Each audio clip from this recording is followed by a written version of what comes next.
तर पब्लिक आज सकाळी उठलं, आता क्रेटीन घ्यायचं होतं, क्रेटीन वगैरे मिक्स करून घेतलं आणि आता क्रेटीन प्यायला घेतलं. तर काल रात्री अंडे पण आणले होते, आजपासून अंडे शिजवून घ्यायचा प्लॅन होता.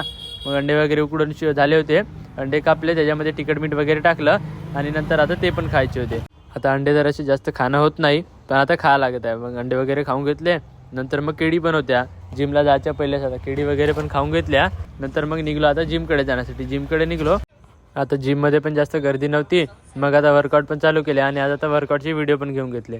तर पहिले आपण इथे चेस्टचे सेट मारून घेतले सर्व याचे, ते झाले. त्याच्यानंतर मग इथे दुसरे सेट चालू केले, याचे पण पूर्ण कंप्लीट करून टाकले. नंतर मग ते वगैरे झाले, डंबल वगैरे मारून घेतले, डंबल वगैरे पूर्ण सेट कंप्लीट केलं. तिथे व्हिडिओ पण बनवायला नाही भेटला. नंतर मग इथे आता लास्टला होतं मनगटाचं एक्सरसाइज करून घेतली, थोडा वेळ ते पण केलं, त्याचे सेट कंप्लीट झाले. तर आपल्या चॅलेंजला सुरू होऊन जवळजवळ 18-20 दिवस होत आले आहे आणि आपल्या बॉडीमध्ये आता थोडाफार तर फरक दिसतच आहे. जिम वगैरे कंप्लीट केला आणि आलं रूमवर आला, प्रोटीनचा डबा वगैरे घेतला, त्याचा पावडरचा शेक करून घेतलं.